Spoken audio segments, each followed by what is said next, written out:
300 years ago, a baby was found floating in a basket on the Euphrates River. That abandoned child would grow up to create something that had never existed before, the world's first empire.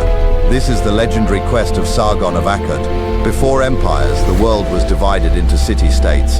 Imagine if New York, Los Angeles, and Chicago were all separate countries constantly fighting each other. That was Mesopotamia in 2400 BCE. Each city had its own king, its own gods, its own army. Uru, Uruk, Lagash, Kish. Dozens of these mini-kingdoms scattered across the fertile land between two rivers. They'd been fighting for over 1,000 years, and no one had ever imagined anything bigger. But in the city of Kish, something extraordinary was about to happen. A baby's cry would echo across history and change the world forever. The legend says Sargon was born in secret to a priestess who couldn't keep him.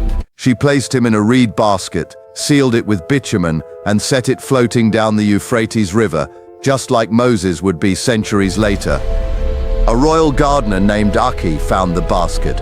Instead of leaving the baby to die, he raised Sargon as his own son. But here's where history gets interesting. Sargon didn't stay a gardener. By his 20s, Sargon had become cupbearer to King Ur-Zababa of Kish. That's like being the king's personal assistant. You hear everything, see everything, learn how power really works. But Sargon had a problem. He was nobody, an abandoned foundling with big dreams. In a world where your bloodline determined your destiny, how do you become king when you have no royal blood? You don't just become king, you create something bigger.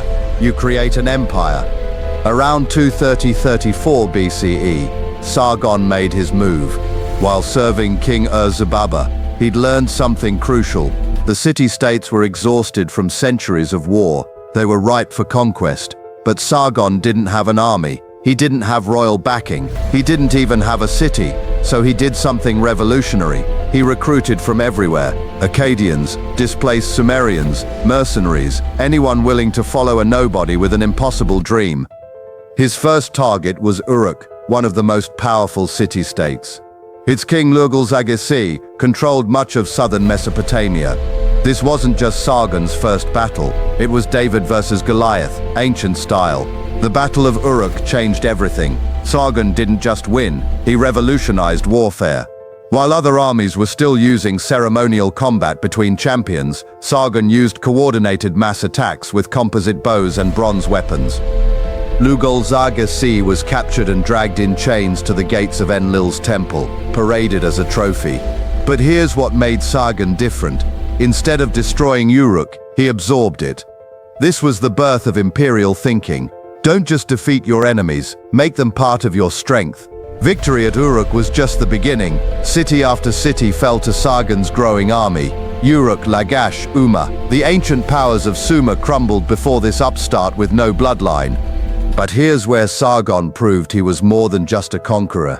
He was a visionary. Instead of ruling from existing capitals, he built his own city, Akkad, the world's first imperial capital. Akkad wasn't just a city, it was a statement. Built at the crossroads of trade routes, designed to control the entire region. From here, Sargon could project power in every direction. Managing this required innovation. Sargon created the world's first imperial administration. Akkadian governors in every major city, a standardized tribute system, a postal network to carry messages across vast distances. But the greatest innovation was cultural. Sargon made Akkadian the common language of administration, but he didn't destroy local cultures. Sumerian remained the language of religion and learning. This was controlled diversity, unity without uniformity. At its height, Sargon's empire covered 65,000 square kilometers. That might not sound huge today, but remember, this was when the fastest you could travel was on foot or by donkey. Controlling that much territory was logistically impossible until Sargon made it possible. His armies reached the Persian Gulf in the south and the cedar forests of Lebanon in the west. Tribute flowed into Akkad from dozens of conquered territories. For the first time, a single ruler could say he controlled from sunrise to sunset. The Akkadian Empire didn't just conquer, it connected. Trade routes that had been disrupted by centuries of city-state warfare were reopened and secured. Ideas, goods, and people flowed freely across vast distances. Sargon ruled for 56 years, minor than most modern countries have existed. He created the template that every future empire would follow: centralized administration, diverse populations, standardized systems, and the projection of power across vast distances. But every quest has an ending. Sargon died around 2079 BCE, and his empire faced the challenge that would plague every empire after it: succession. His sons and grandsons struggled to hold together what he had built. The Akkadian Empire lasted about 180 years before finally collapsing around 254 BCE. Droughts, invasions, and internal rebellions tore apart the world's first imperial experiment. But Sargon's true victory wasn't the empire itself, it was the idea of empire. He proved that vast, diverse territories could be united under one rule. He showed that administration could work across ethnic and linguistic boundaries. He demonstrated that empire was possible. Every empire that came after, Persian, Roman, Mongol, British, used principles that Sargon pioneered. The Foundling in the basket had rewritten the rules of human civilization. Quest complete.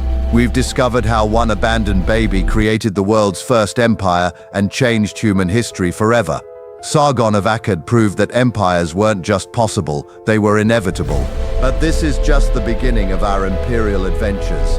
Next quest, we're jumping forward to explore how Cyrus the Great of Persia took Sargon's template and built the largest empire the ancient world had ever seen.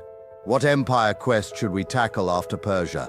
Drop your suggestions in the comments below. And if you're ready to join more epic adventures through history's greatest empires, hit that subscribe button and ring the notification bell.